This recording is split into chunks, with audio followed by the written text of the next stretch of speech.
자, 두 번째는 근원적 치유입니다. 이 혈루증을 앓던 여인, 이 여인은 근원적 치유를 받았습니다. 어떻게 그렇게 됐을까요? 27절에서 29절을 보겠습니다. 27절에서 29절입니다. 자, 같이 읽습니다. 시작. 예수의 소문을 듣고 무리 가운데에 끼어 뒤로 와서 그의 옷에 손을 대니 이는 내가 그의 옷에만 손을 대어도 구원을 받으리라 생각함일러라. 이에 그의 혈루 근원이 곧 마름에 병이 나은 줄을 몸에 깨달으니라. 아멘. 아멘. 이 여인은 이제 더 이상 물러설 곳이 없었어요. 이대로 그냥 가다가는 자기는 이 병으로 평생 고통받다가 언제 죽을지 모르는 그 죽음만을 고통 속에서 기다리다가 끝나는 것.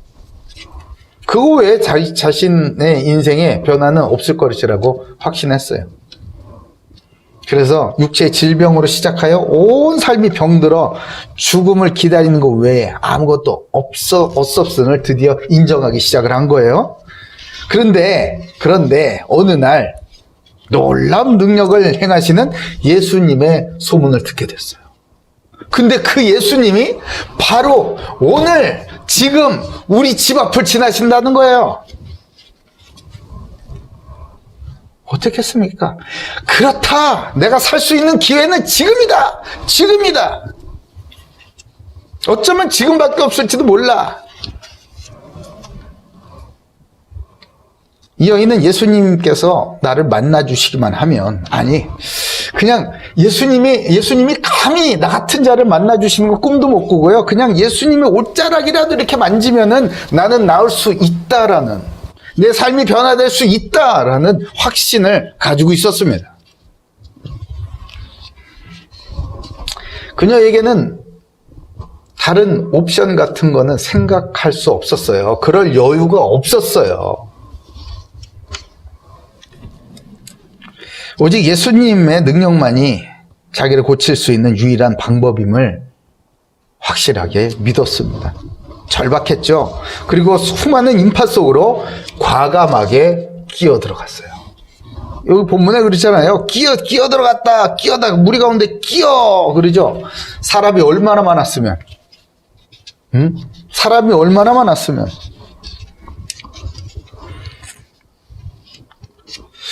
이 여인은 굉장히 두려웠을 거예요, 아마. 끼어 들어가면서도 믿음으로 절박함에 확 뛰어나갔으면서도 굉장히 두려웠을 거예요. 왜냐하면 아까 말씀드린 대로 율법에 의하면요, 이 여인은 부정한 여인이었기 때문에 그래요. 이 부정한 사람이 거룩한 언약궤를 만지거나 거룩한 성도에 들어가게 되면은 즉사하게 되는, 죽음을 면치 못하는 그 율법을 너무나 잘 알고 있었기 때문에 그냥 역시 자기 자신의 부정함을 알고 예수님과 같은 그런 거룩한 분 앞에 나선다는 것, 그러면 어쩌면 난 죽을 수도 있겠다. 나의 부정함 때문에 죽을 수도 있겠다. 이런 생각도 아마 들었을 거예요. 그렇기 때문에 이 예수님, 사람들 사이에 끼어서 예수님 앞에 과감하게 나아간 이 일은요, 그녀에게는 목숨 건 일이었습니다.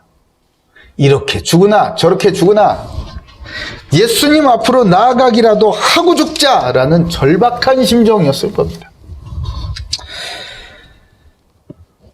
그렇지만 그녀의 마음속에는 확신이 있었어요. 어떤 확신일까요? 귀신 든 사람, 저 소문 듣기에 저 거라사인 지역에 있는 그 귀신 든 사람, 아무도 못 말렸었던 귀신 든 그 더러운 사람, 그런 더러운 귀신 든 사람까지도 살려주신 그 예수님이 나와 같이 부정한 자라도 왜 살리지 않으시겠나?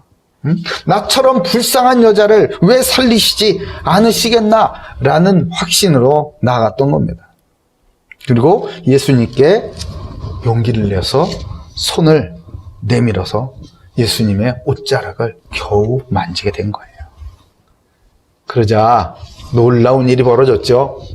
그 옷자락을 붙잡는 순간, 그 철박하고 간절한 마음으로 예수님의 옷자락을 탁 붙잡는 순간 예수님의 능력이 그녀에게 임하게 되었던 것입니다.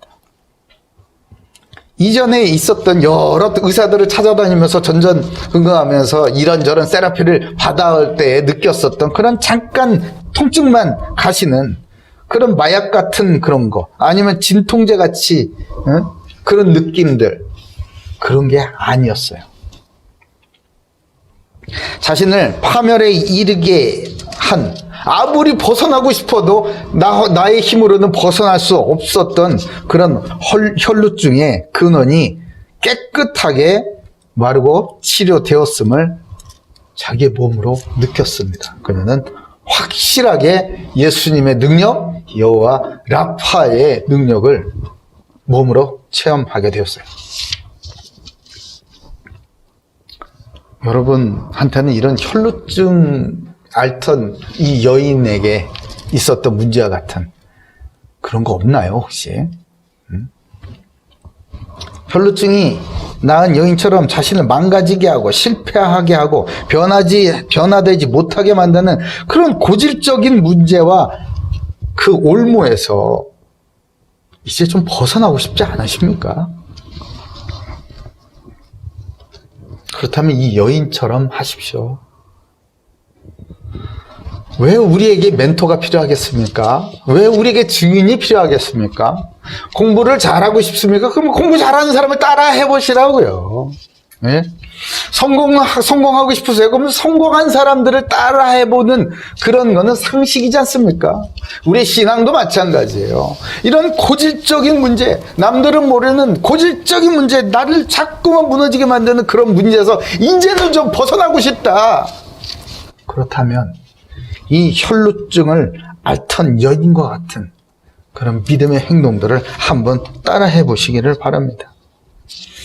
간절하게 이 여인처럼 예수님께 손을 내미세요.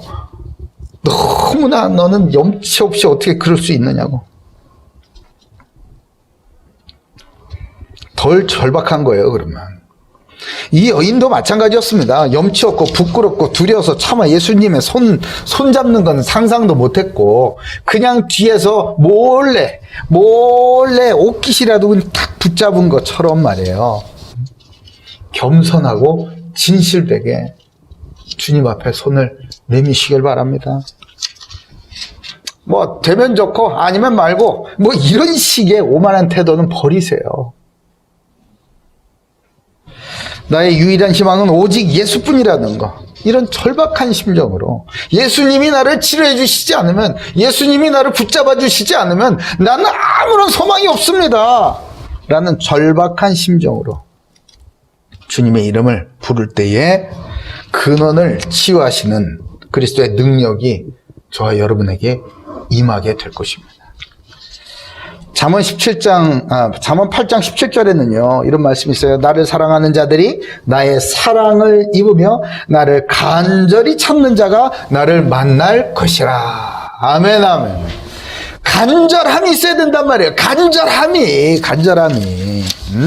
간절함이 없는데 어떻게 주님을 전심으로 부르짖으며 찬양할 것입니까? 예레미야서 33장 2, 3절에 이를 행하시는 여호와, 그것을 만들어 성취하시는 여호와, 그 이름을 여호와라 하는 이가 이와 같이 이르시되 너는 내게 부르짖으라, 내가 내게 응답하겠고 내가 알지 못하는 크고 은밀한 일을 내게 보이리라. 아멘. 부르짖어야 돼요. 부르짖어야 된다고. 왜 부르짖으라고 할까요? 소리를 크게 내서 꼭 그렇게 해야 되는 겁니까? 예, 그렇게 해야 되면 하십시오. 그게 여러분의 간절함의 표시라면 부르짖으시라고. 간절하면서도 그래도 그거는 교양 없게. 그렇습니까? 여러분 물에 빠지면 어떻게 해요? 교양 없게 조용하게 지나가는 선생님 절 좀 도와주시면 매우 이렇게 합니까? 아니지. 사람 살려 이렇게 하는 거 아니에요. 절박하면 그래요. 그게 가장 정직한 태도입니다. 히브리서 11장 6절 믿음이 없이는 하나님을 기쁘시게 하지 못하나니. 하나님께 나아가는 자는 반드시 그가 계신 것과 또한 그가 자기를 찾는 자들에게 상 주시는 이심을 믿어야 할지니라. 아멘. 믿음으로 간절하고 겸손하게 주님을 찾으시기 바랍니다. 아무리 해도 내 힘으로, 세상으로, 방법으로 전혀 해결이 안 되는 그런 고통의 문제들, 겸손과 간절함으로 주님의 이름을 부르짖으며 믿음의 손을 내미시길 바랍니다.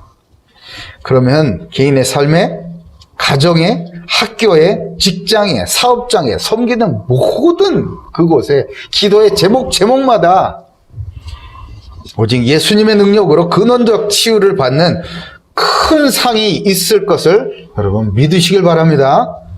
아멘.